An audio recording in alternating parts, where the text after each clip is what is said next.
En exclusivité sur Afrique Média, nous recevons le président de la CAF, M. Hamad Hamad. Bonjour président. Bonjour madame.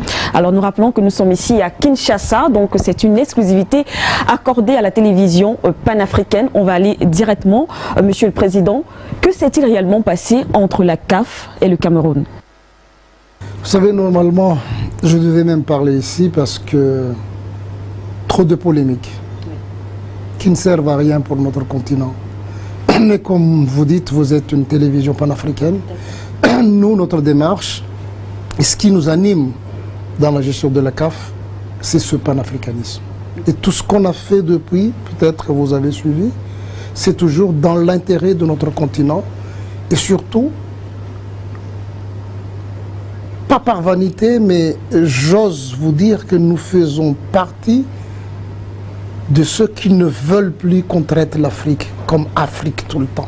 Voilà les Africains. On en a marre de ça. Il faut que nous changeons. D'ailleurs, si j'étais élu à la CAF, c'est par cet engagement de changer. Et je dois respecter ce que j'ai fait depuis mon élection, respecter cet engagement que j'avais pris devant le congrès de la CAF, qui m'ont donné leur mandat de présider la destinée de la CAF pendant ces 4 ans à venir. Que s'est-il passé? C'est clair. Il ne faut pas chercher loin. On a suivi, c'est un héritage que nous devons assumer et on l'assume. La CAN a été attribuée 2019 au Cameroun, 2021 à la Côte d'Ivoire.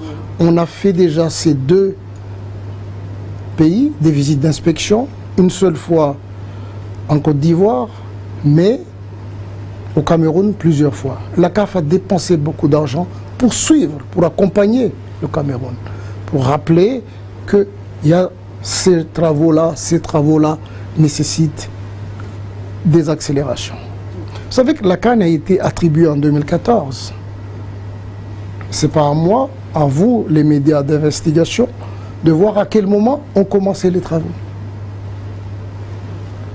Lorsque on a fait les visites, on a pris des cabinets privés, Roland Berger, renforcés par l'administration technique, et on a annulé même les membres du comité exécutif pour les visites d'inspection, parce que nous sommes des politiciens.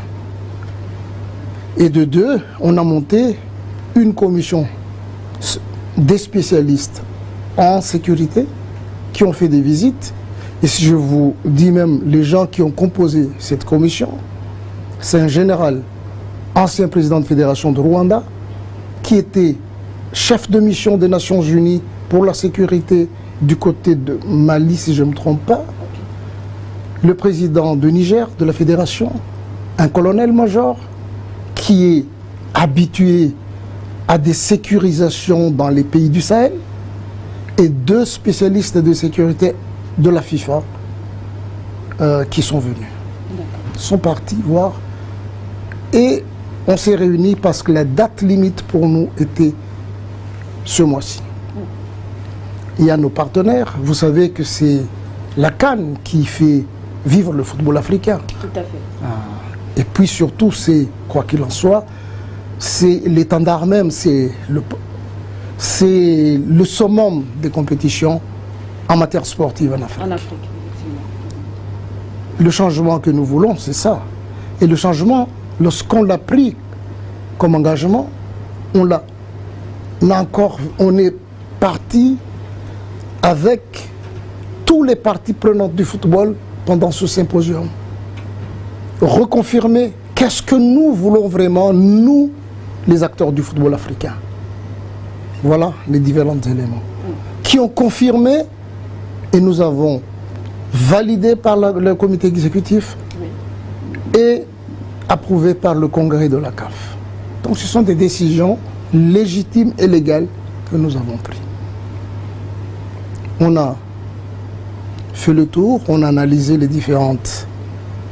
À l'unanimité, je peux vous dire, aucun des membres du comité exécutif, les 20, ce jour-là, il n'y avait pas 22, mais 20 membres du comité exécutif on dit, nous ne pouvons pas. Ce n'est pas possible d'organiser. C'est pas possible aujourd'hui, pour cette année-là, d'organiser la CAN au Cameroun.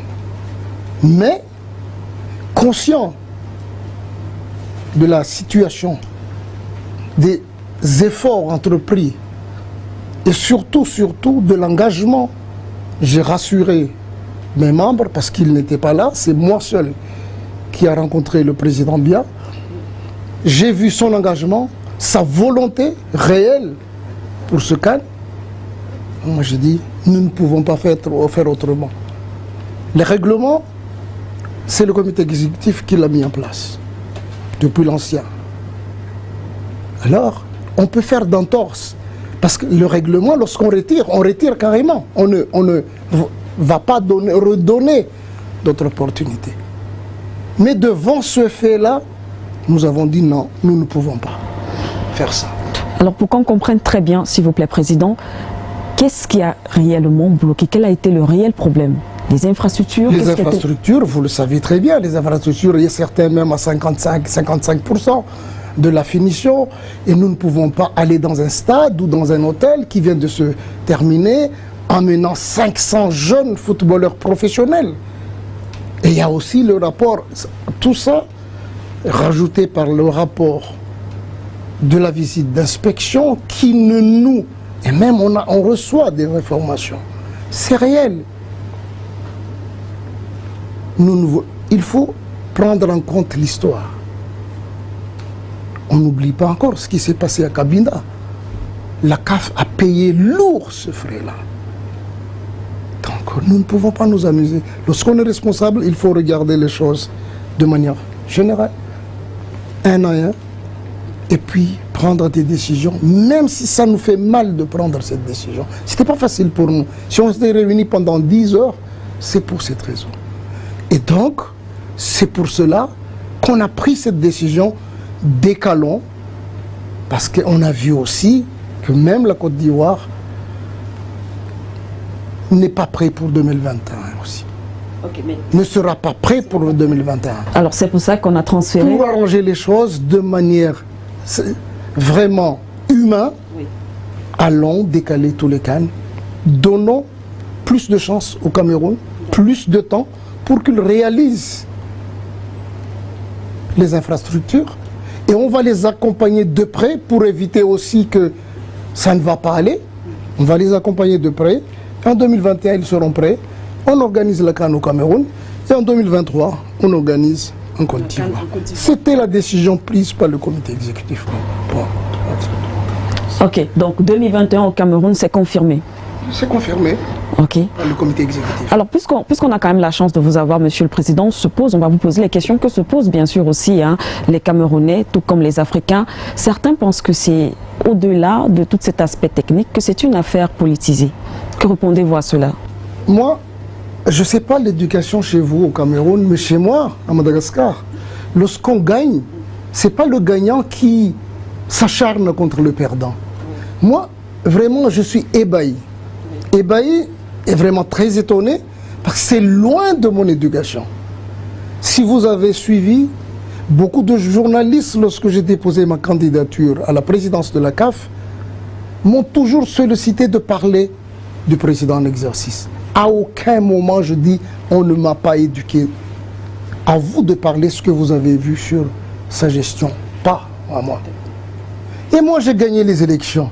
À quoi me sert? Pour moi, c'est mes has-been. Ça n'existe même plus dans le calendrier du football international. Maintenant, c'est une nouvelle équipe qui gère la CAF et on va de l'avant sur ça. Et moi-même, je pense que peut-être, comme d'habitude, ce sont toujours les entourages qui ont perdu leurs petits avantages, qui essaient toujours de personnaliser les choses. Si, est-ce que vous êtes des journalistes, si on veut attaquer quelqu'un, est-ce que vous avez déjà entendu, moi, parler même de ce que j'ai hérité à la CAF?